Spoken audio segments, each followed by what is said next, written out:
There you are, dear. Another lot of little miracles from my kitchen. And I thought it was the menu. Sorry. I'm back, Mrs. Walker. Wherever have you been, Fred? It's 12 o'clock. Yeah, we thought you'd stuck all that rubbish when you threw it on the tip. Where have you been? Well, there were a snag, Mrs. Walker. See, it's not as easy as you think, you know, dumping rubbish. Wait for it.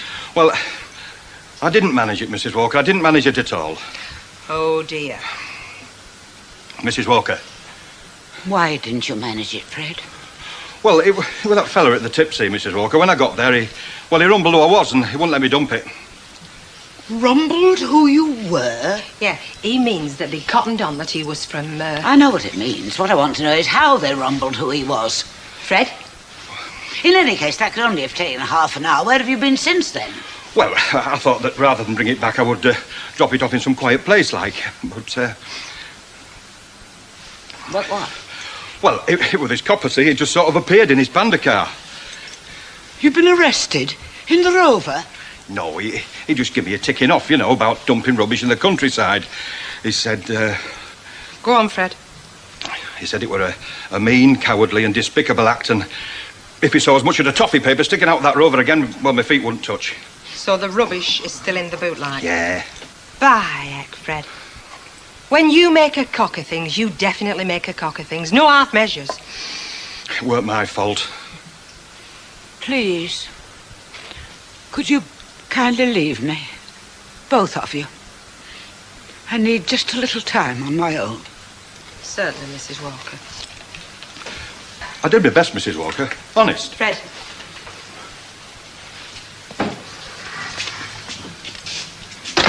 You know, with mates like you, Lynch, who needs enemies? That's all I've got to say.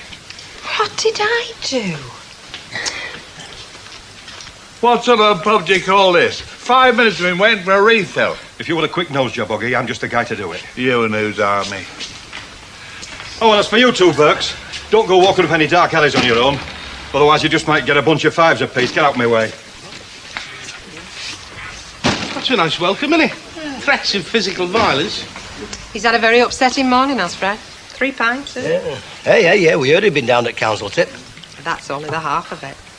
Listen, it only takes one quick word of apology from herself, and that rubbish will be cleared quicker than she can say Kenny Dalglish. There's no need for all this bad feeling and aggro. Well, she's through the back if you want to see if she's ready to apologise. Although I think it's only fair to warn you, she's stroking a butcher's knife with her thumb. Oh, no, it's up to her to make the first move. Is that right, Eddie, lad? Absolutely. Cowards. They can do anything when they got a crowd. On their own, they're all now. I wouldn't say too much if I were you, Stan. You're not out the wood yet, you know. No, the lads have heard about you trying to blackleg the other day. One little way to your customers. How we'd prefer they didn't employ a scab. And you'd have to change your signature tune from when I'm cleaning windows. I'm not bothered. Winter's coming on. Good old Stan. There must be somebody you can't get to. I think that's very likely him. Not very busy. No, we've not been all dinner. Mrs. Walker, I wonder Well, we just us now, Mrs. Walker. Wondered before we go if you got out to say to us, like. Is that right, big fella? Yeah, that's right. This thing's gone on long enough. Don't you think, Mrs. Walker? I have nothing to say to you two gentlemen, except this. Your departure from these premises will hardly leave me prostrate with grief. Well, we did try, mate. Look, Mrs. Walker. Yeah, we did. You were saying, Bev? Eh? About us not being busy. Oh, yeah, it were nothing. Well, I was wondering if you had a theory, because I've got a lot of food left back there. Well, it occurred to me, Mrs. Walker, with all that rubbish stacked in the backyard, folk might be put off eating here. Oh, hell. Look, will one of you do me a favour? Go and have a word with Mrs. Walker. See if you can make her see sense before she blows her top, makes herself ill, or tries to kill somebody. Don't look at me. No, me. Oh, it's always me, innit? Always flipping me. You're a Bobby Dazzler cock, what are you? Yeah.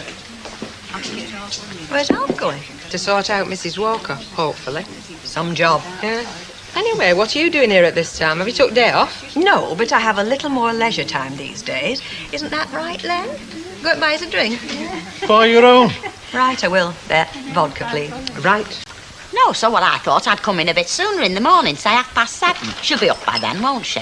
Well, she'll have to be if she wants this place cleaning, because I've got other clients now. So I heard. But I'll tell you this, Hilda. It's the wrong time to tackle her about anything. Definitely. Is that right, Fred? What? Wrong time for Hilda to be asking any favours off Mrs. Walker. Wouldn't give you the sweat off her brow, Hilda. She wants you, Fred. I can't think I've done aught else wrong. I can't think of how. I can't. What's up with the ladyship? Well, you've heard of spots before the eyes, haven't you? She's got binmen. Come. Did you want me, Mrs. Walker? Yes, Fred, I wanted to take me to the station. Station? I'm going to Jonah's. I've had a headache all day, and it's just a warning sign. I know if I don't get away for a few days, I'll be blind with pain by tomorrow. Oh, well, best you do, then. Tell Elizabeth that she's in charge, will you? And I'll give her a ring as soon as I feel up to it. Right, Mrs. I get my case. Yes. You did clean the boot out thoroughly, did you? Oh, yes, I did, Mrs. Walker. Oh, well, that's something. I hope she's here. Are you off somewhere, Mrs. Walker? To Jonah's, it really is a matter of life and death. I feel quite ill.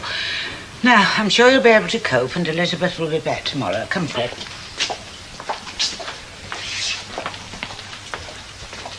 Oh, Mrs. Walker, I wanted a word with you about the cleaning. Oh, well, I'll just come in at 7:30, that's all. Fred'll have to let me in. She's run out on us, hasn't she? That's what she's done. She's run out on us. Put another scotch in there, will you, Bet, please? And a pint for Lynn. What's this I hear about you and Rita swapping jobs, then? It's just a passing fancy, that's all, on Rita's part. She just got a bee in her bonnet. Oh, yeah? You want to watch out you don't get stung, then? Is Mrs. Walker about? She's in Derby, Squire. Well, who's in charge, then? Well, I suppose I am. Why? What's to do? Well, I should have thought it was fairly obvious. The smell is enough to knock you down at 50 yards. What, you mean our rubbish? That's precisely what I mean. It's got to the point where it's very definitely a public nuisance. Oh, I agree with you, mate. We all agree with you. Then why don't you do something about it? If you're in charge, it's your responsibility. Get it taken away. It's not me. Have a word with them two there. Well, our fault. We'd gladly shift it, wouldn't we? Certainly we would. Not been a nice job, you know, shifting stuff with a pong like that. We'd do it with a song in our hearts and a smile on our lips, given half the chance. But what on earth are you waiting for, then? Well, there's a problem there. You see, Mrs. Walker has barred us from her yard. We daren't set foot in it. Now, if and when she invites us back there... Then we will. Always, of course, providing she apologises for what she said about us to the council. Try to get us a sack, you know. Well, the lads don't take very kindly to that sort of thing, you know. See what I mean, mate? Between them two and Annie Walker, there's not a blind thing we can do about it. I mean, let's face it, we all agree with you. We're as sick of it as you are, and we're close to it. Well, of all the weak need. And as for you two, well, I'm definitely going to write to the council and the newspapers. Got a temper, hasn't he? I bet there's a passionate side to him that only Emily sees. What's he getting stroppy with us for? I mean, we didn't start it, did we? Hey, don't you come the injured innocent. You're bad as Mrs. Walker and as pig-headed. Now, look. Eddie, don't get involved with arguments with the public. Bad for our image. Come on, son, I'll take you along the others. You know, son, what he said about writing to the newspapers, well, I think he's onto something there. How do you mean? Well, if the press did get to know, it might bring things to a head. Do you know what I mean? What good would it do? Might shift things on a bit. Couldn't do any harm, could it? Nah, don't go on with that, mate. Hiya. Hello, darling. Have you done any work today? More than you usually do, I shouldn't wonder. I see you've left Mavis to struggle all on her own. Struggle? You are joking. You do realise this is one of the cabin's busiest times, dear? Yeah, Volva, there's nothing to do around there. You gonna have a drink? No, I've come to admire decorations. If you don't mind, I'll buy my own. Betty? No, it's somebody on the reporting side I want to talk to. Hello. It's about this row at the Rovers Return public house. Well, I'm telling you about it, aren't I, if you listen? It's causing big trouble, I can tell you. It's what they call a vendetta, isn't it? With the binmen. That's right. The binmen. Where's Lynch disappeared to? She went to powder face. She'll use half a stone of powder by now. Oh, hey. Hey, Lynch, how come you can slope off when the rest of us are busy? You weren't busy. Anyway, if you're too tired, sit back and let them that can cope, cope. Afternoon, Gazette. Pardon? We're from the Gazette. We've come about this story. How do you mean, what story? This row between the landlady and the dustbin men. Where'd you hear about that? Oh, so it's right then, is it? Oh, look, so you don't want to put that in the paper, lovely. Well, I know you've a neck of a pile of rubbish in your backyard because I had a look over the gate. Oh, well, the dustman refused to shift any rubbish, you see. They've had a bit of a fallout with Mrs. Walker. And that's the landlady. I reckon she's friends with Queen Mother where she goes on. So you'd say this is a sort of binman's boycott, would you, Mr... Tatlock, Albert Tatlock. You're very quiet, Sunshine. Does your little mate do all the talking? Most of the talking. I do most of the thinking. I'd like a pint of your best bitter, please, love. Put your money away, lad. This one's on me. Oh, ta. That's very nice of you. I'm a nice girl. Hey, mate, how come you heard about this shindig anyhow? Oh, we had a tip-off. So who started it then? I mean, who fired the first shot in this duel of the dustbins? Well, the landlady. Annie Walker. She said that she didn't want the dustman to take the rubbish away anymore. Well, who gave you this tip-off? Hey, what you was it? As if I would. Hey, I'll tell you what you can put in this story. Despite the present difficulties, it has not affected production at Baldwin's Casuals. That's my firm, you see, it's across the road. You can have a drink, son. Oh, thanks very much. I'll just have a half, please. Now, have a scotch. Fred, large scotch for this gentleman. Baldwin's Casuals, right? You got it then? That's spelled B-A-L-D-W-I-N. And I live next door. If anybody's affected, it's me. Look, I went all through the First World War, and I had a gas flash. I reckon I could do it now with the stench of that rubbish. Oh, it's all Somerton now. You don't have to put all that in the paper. Well, I'll have to get the dustman's side on all this. Two of them over there playing darts. Hey, Yates, you know this row we've had with Mrs. Walker? Fella here wants to hear about it. He's a reporter. Now, don't go blaming the dustbin men for all this trouble. We are definitely the injured party here. Leave this to me, Eddie, lad. Now, I'll give you an official statement, son. You see, I'm the sort of spokesman for the lads. Now, for some time now, we've had to endure all sorts of provocations, seeking ways to avoid a confrontation. But it's only so far the lads will go, you see. At the end of the day, you've got to stand up and be counted. Hey, Sandy, it's a picture story, is this? Oh, yes. Well, I hope you've no objection. My photographer would like to take some pictures. You're what? How many flaming times have I told you? Sorry? My photographer. I'm not your flaming anything. And you're not Alan Flaming Wicker. My photographer. He's only just worked out how to sharpen his pencil. He calls me my photographer. I bet you take wonderful pictures. Just lean forward a bit more, love. Big smile now. It's lovely. Grand. You're getting the rubbish in, son. Don't worry about the story, son. I'll worry about the pictures. Right. No, I'm just saying, I think we need to see the rubbish. Come over here, love. How do you want me exactly? Sort of lean on the wall and turn your face up a bit. I say, I'm in charge of the boozer, you know. I suppose you'll want one of me looking at the rubbish. Take a deep breath, love. I could be leaning here, you know, scratching my head looking at the rubbish, you know what I mean? I don't think so, Squire. Not if we're going to get it in paper. Now look at me, love. Big smile again. Head on one side a bit. Oh, blimey, Tony, we've got to get the rubbish in the picture somewhere. You'll be putting the rubbish into your story, won't you? Just because I called you my photographer, there's no need to get all sulky. Tell you what, love. We're doing of you jumping. Jumping? Ah, you know. Jumping up in the air like. Oh, hellfire, Tony, not jumping for joy again. It's so flaming corny. Oi, David Bailey. Do you want a picture of me and me mate, ever? Come on, get a move on. Wasting valuable drinking time stood out here. What are you doing in here so soon? This is one of your busy times at cabin, isn't it? Evening rush and all that. Just give me a pint. Just tell me who's minding shop. I've left Mavis in charge, haven't I? She'll love you. You what? There's nothing to do there. It's a doddle. You know, all that you do is stand behind the counter all day long. People come in, you give them what they want, and they shove money in your hand. It's marvellous. You could describe my job like that. Oh, no, yours is 10 times better. How do you make that out? Well, you're here in a pub all day, aren't you? And you're being paid for it and all. Apart from the fact that you get an added bonus of talking to lovely fellas like me. I believe you had a local reporter around here yesterday. Yes, round dinner time, later on, you know. Well, perhaps if it gets in the paper, something will be done about all that rubbish. Well, exactly. Whoever got onto the papers about it deserves a medal. Oh, it wasn't you. Me? No. No, I must say I had every intention of sitting down this evening and composing a sharp letter to the editor. But I don't think I'll bother now. I'll wait to see what the action is. Do you often write letters to the paper, Arnold? Well, not often, no. When the spirit moves me, when I've got something to say. And do they print your letters? Oh, yeah. Well, I've never had one ignored yet.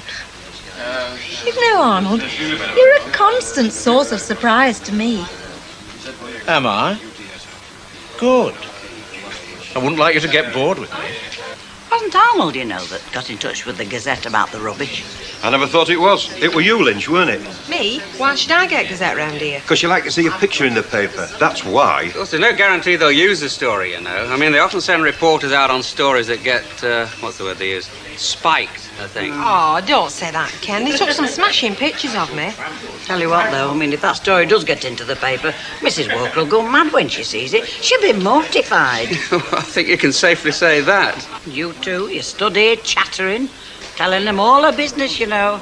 When she gets back, oh, she'll have you too. I'm not worried. Well, you should be.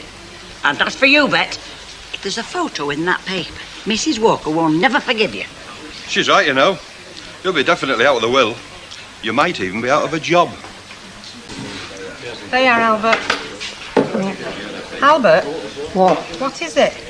Weather? Time of the year? Losing your sex appeal? I mean, what's making you so miserable? There's enough gloom in this pub at the moment without the customers adding to it. There's no that says we've got to come in here laughing and giggling, is there? True. Oh, well, I'll please myself. I feel. Supposing I bought you a rum chaser. Of course it is. Something wrong with Albert. I mean, more than usual. Still, you two seem right enough. In the pink, love. Wonderful. Why is it, I wonder, the bigger the rat you are, the happier you seem to be? Now, what is it I've done recently that justifies you calling me a rat? Oh, me? That's it, isn't it? What? It's the difference. I mean, it's not just me wearing a frock and you two wearing pants. You really don't know when you've hurt a woman, do you? You really don't. Well, I'll tell you what my theory is, shall I?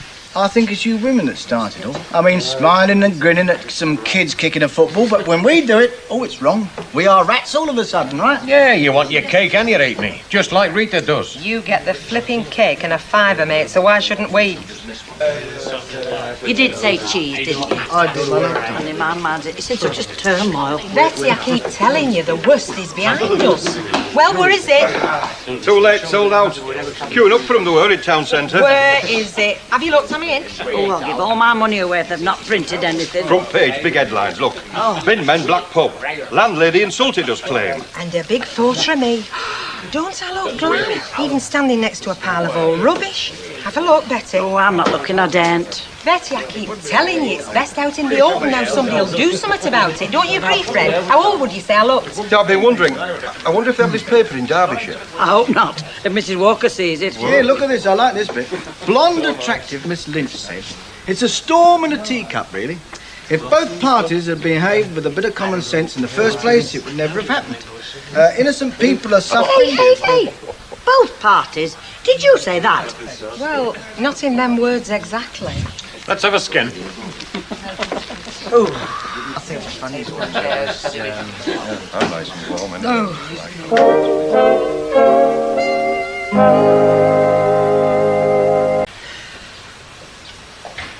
By the heck, have you seen your faces? It's getting so I'm frightened to come into work. It is not that serious, Betty. It's only a load of flaming rubbish. Brewery's been on the blower, haven't they? They've seen the papers. Pray merry hell they are. Want to know what we're playing at and when's Mrs. Walker coming back? She's got to be told, Bet. Why? Well, I mean, there's no choice. I mean, it's like an international incident now. And it's down to you, mate. Well, there's no need to worry, Mrs. Walker, just yet. We'll just give it one more day. Because, you see, it's all working like I said it would.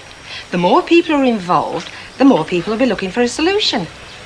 That's how it happens, you see, Betty. It's the old boy network. I don't know. Take no notice of her, Betty. She's only trying to save her own skin. Oh, somebody get that. Betty? Oh. Hello. Rovers Return. Oh. Hello, Mrs. Walker. How are you? Pardon? Oh? Yeah.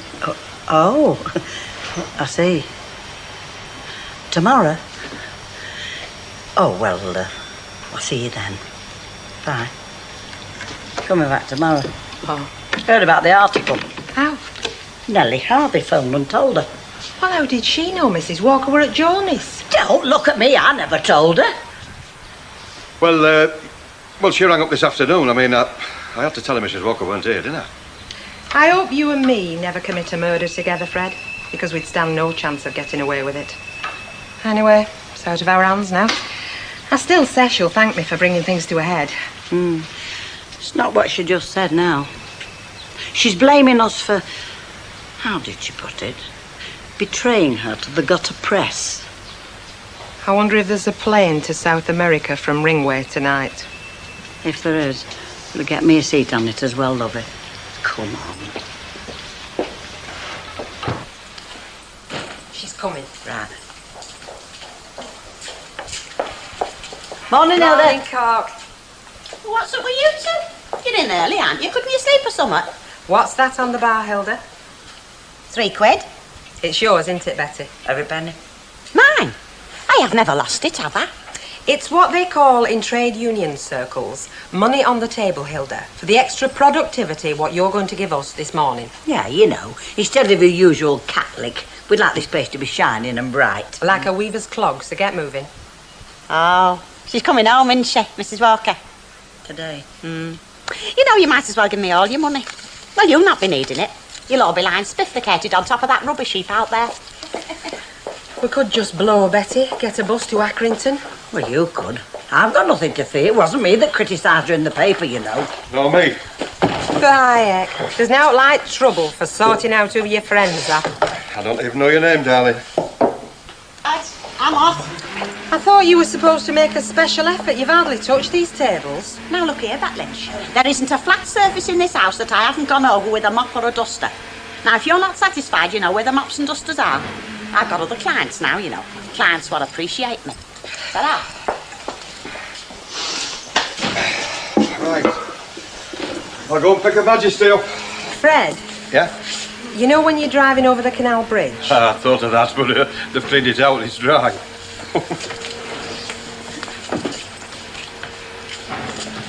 Hey, Bet. There's Yates and his mate out here. I thought you might like to have another word with them. I mean, you never know. They might be drunk. Now to lose, is there? Set me virginity. Wheel 'em in. Aren't these lovely? They should bring a smile to her face for about 10 seconds. What are you doing? Not opening. We were told we were wanted. Come on in, lads. I bet it's cold out there, isn't it? Will you have a little top to warm yourselves up? Of course you will. There you are, Eddie, love. And you too, Johnny? Of course you will. You all right, Bet? What's the game? Game? There's no game, is there, Betty? Can't I give a little tot of whiskey to two hard-working lads on a cold winter's morning without there being any strings attached? Come on, drink up, warm the cockles of your little hearts.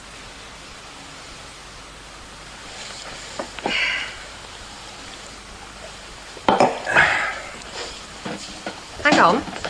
Hello, here we go. No strings, she says. Mrs. Walker's due back today. So? Gunning for somebody. Now, look. You know what this is? That's my union card. We're fireproof against Mrs. Walker. Or even the Pope, I shouldn't wonder. Yes, but you see, I'm not. No, Betty here. Oh, leave me out of it. So, for friendship's sake, I mean, we have been good mates, haven't we, Eddie? Get rid of that rubbish before she comes back. Not just for me, for her. I mean, it's not good for a little frail old lady to keep getting upset. Now, is it? Sorry, Bet. Situation's exactly the same as when she left. No apology, no refuse collection. Good try, love. Come on, big fella. Oh, it's half of the whiskey. Now, listen, Yates. You shift that flaming rubbish or I'll set about you in my wedges, you pair of layabouts. It's just an excuse not to do a proper job. Eddie! At least you tried, Chuck. Yes, and put that on my headstone. Are you trying to tell us something, Stanley? Eh? Scratching yourself. Suppose you'd be saying it's that lot back there, polluting the air, making you itch. You'd be asking for a discount on your ale net. I'm easy. They half price. Get lost. There you are, my love. You know, you ought to be giving this away free. Especially to me. Huh? I'm the only one that seems to be eating any of these days. Nobody's forcing you, Albert. Hey, she's late, isn't she? Perhaps she's changed her mind and she's not coming. Wash yourself. Hello, Mrs. Walker. Welcome home. 5 minutes, Bet, and you, Elizabeth. I want to see you both in my quarters in 5 minutes. Oh, and I'd like to see a copy of the Gazette, the one in which I understand you feature so prominently, Bet. Ah, there's a snag there, Mrs. Walker. I was only looking for it this morning. It seems to have gone, vanished. I've got one here, in my pocket. Thank you very much, Mr. Ogden. Kill you, Oggy. There you are, Mrs. Walker. Thank you. Hey, what has she said? Not much. Well, now, really, she just stared in front of her with a face like half a brick. We could still get that bus to Accrington, Betty. Oh, she'd only follow us, lovey. Yeah, you're probably right. Yes, gentlemen. Pint and a half, please. Oh, thank you. Yes, you're buying it. Yeah. Good. My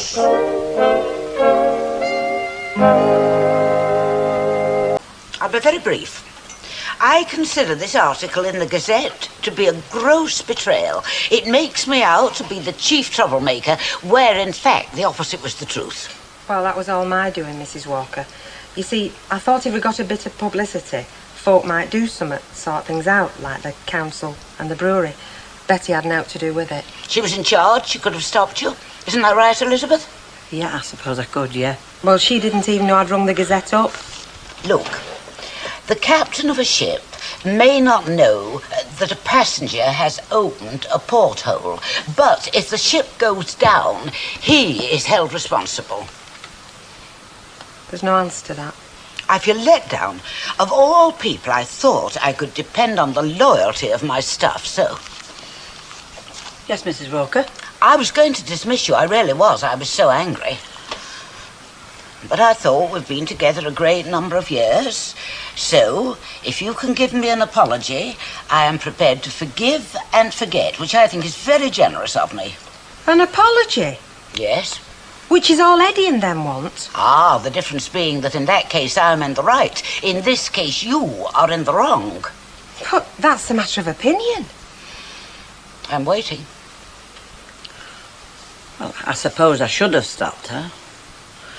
I'm sorry. It was an error of judgment on my part, but it was done with the best of intentions, I'm sorry. Thank you. Now, in future, you must have my permission before you make any communications to the press regarding the Rovers. I believe that is usual in footballers' contracts. Footballers? Yes. Fancy. Come on, Kevin. We'll be late for kick-off against Manchester United.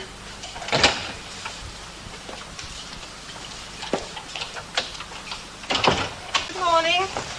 Bye, ex-bag. It's about as happy as a pig in a pork pie factory. It's all this flipping paperwork. And here's me thinking the world lost a mathematical genius when you answered the call of the monkey wrench. Stick 50p on me, Chrissy Club, love, if you can manage it without blowing a fuse.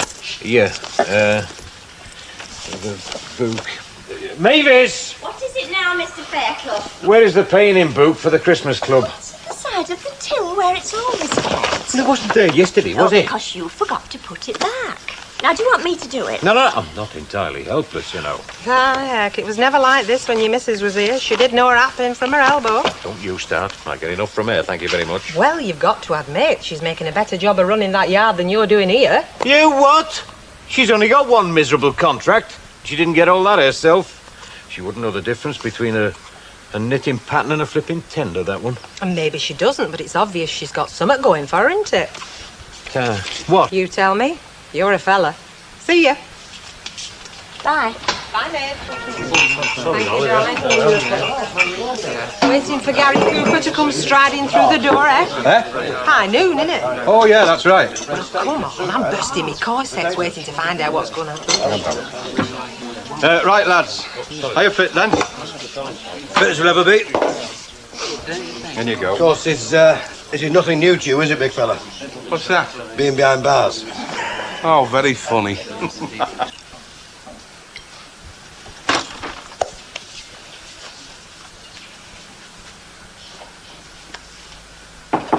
Come in. Edward Yates and his mate, Mrs. Walker. Mr. Webb. Do come in. Sir. Now, I'm quite sure, after the hard-working morning you must have put in, you won't say no to a little light refreshment. Oh, thanks very much, Miss Walker. Yeah, hang on, big fella. No time, Mrs. Walker, not just now. We'd sooner hear what you've got to say first. Oh, just as you wish. But I assure you, it won't affect what I have to say to you. And you're both worldly wise to know it won't affect what you have to say to me. Sounds very fair to me, mate. Just so long as you appreciate this in no way weakens our resolution to fight for a just settlement. Does that mean we can have a drink, or we can't have one? Oh, go on, then. Fred? Oh, thanks, Mrs. Walker. Don't mind if I do. No, I meant, would you do the honours? Oh, right, Mrs. Walker. Now, I'm sure you appreciate why I brought you here today. This nauseous dispute has gone on quite long enough, and I'm sure that you're as tired of it as I am. I mean, when it started, you felt you were fighting for a principle worth fighting for, and I felt the same. Well, we still do. Of course you do. But you must be sick and tired of the whole thing, as I am. And also, you are both sensible enough to know that not only is it soured your relationship with me, but with the community as a whole. Hang on, Mrs. Walker. We've got no axe to grind with the rest of them round here. Oh, he's right there, Mrs. Walker. Be that as it may, you are not very popular around here.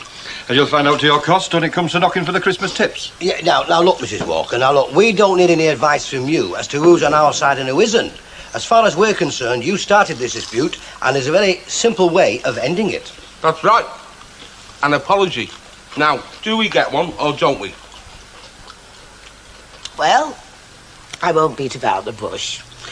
You felt justified in taking the action you did, and I felt justified in taking the action I did. But there comes a time when personal feelings must be put on one side and a sacrifice must be made in the wider interests. Therefore, I am prepared to withdraw the remarks I made in the first instance, which caused this whole unpleasant business, if that will end it. Do you mean to say you're sorry for saying what you did about us? I mean exactly what I said. I'll withdraw the remarks I made in the first instance. But that's not an apology. Hang on, it's the same difference, isn't it? I mean, if she withdraws what she said about us, that is the same as saying that she never meant to say it in the first place.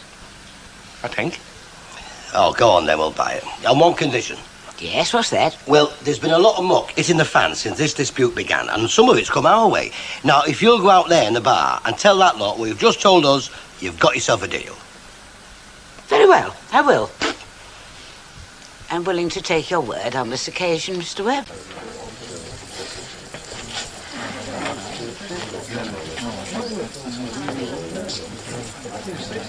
Right, come here, much please, bit of order. How do you like now? Mrs. Walker has got something to say to you all. Thank you.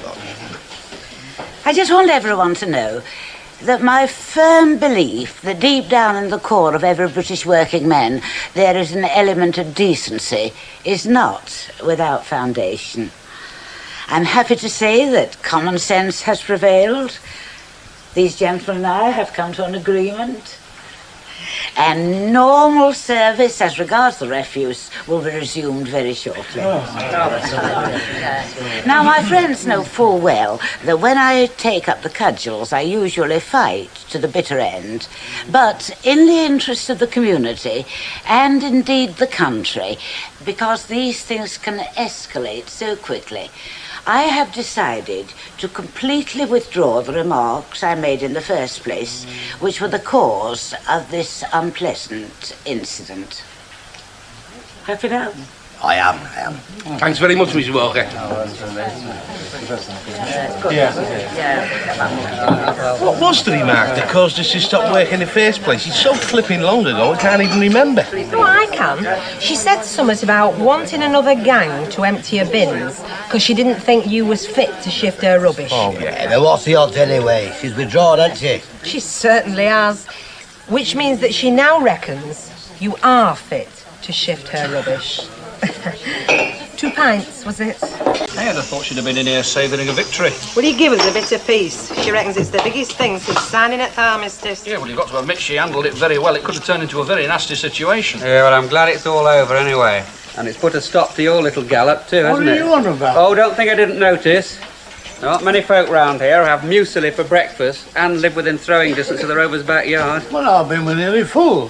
What difference does a couple of packages make to that mucky? That's not the point. I doubt if Fred G would see it your way. In fact, if he knew about it, he'd probably be measuring you for a collar with his hands. You know, if the rest of the world were like you, Uncle Albert, we'd all be buried under a mound of old tin cans and bottles within a week. If the rest of the world were like me, they wouldn't be getting into them bothers in the first place. Hello, Arnold. On your own? Yes, I am. I'm not stopping. I just wondered if you could give me a bottle of brown ale, Bet. I'll sell you one. Glad it was worth a try. Not started growing leeks, have you? No, nothing like that, but Emily's preparing something special for dinner, and she has to marinate this beef in brown ale. Beef in brown ale. Don't tell her to be careful. She could finish up with something that looks like Stan Ogden. Can you see her? Like a rash with it? Now, what chance has a rash got of getting through that lot? There's enough muck on there to grow a sack full of King Edwards. I'm serious. It's driving me bonkers. Well, it's not exactly driving me out of my mind with ecstasy, you know. It's bad enough having you scratching everywhere without me having to do it for you and all. It can be very embarrassing, Stanley, very embarrassing. Only places I can't reach. Well, that's about 90% of you. Oh, look, you'll have to go and see somebody about it. You can't go on like this. Are you still having trouble, Stanley? Oh, driving me potty. Well, perhaps he's got something in his shop that'll suit you. What, him? It's a pet shop. Well, he does it for cats and dogs, and God knows they're scratchy enough. What, do you mean a flea collar? I've not got fleas. Well, it's just as well. I don't think I've got one your size. No, but I mean, with your connections, you should be able to do something for him, though. I mean, you must know somebody who could do a fair line in sheep dip at trade. Now, look here, Lynch, I'm warning you. Hello, Rovers. Hang on. Bet, has Mike Baldwin been in tonight? I haven't seen him. I don't know, mate. Have you tried the factory, have you? No, well, aye. What about ringing his hotel? Well, I mean, he might have just gone away for a couple of days, you know. Oh, right. Yeah, well, OK, I'll tell him. Ta-da, mate. Hey, Lynch. Here. You know what we've been said about Mike Baldwin? It's not true, he has got one. What are you on about? An old fella, that were him. Mike Baldwin's dad? He's coming up to spend a few days with Mike. That's funny, Mike never said. Of course he doesn't know, does he? I say, that'll cramp his style, won't it? It couldn't have happened to a nicer fella.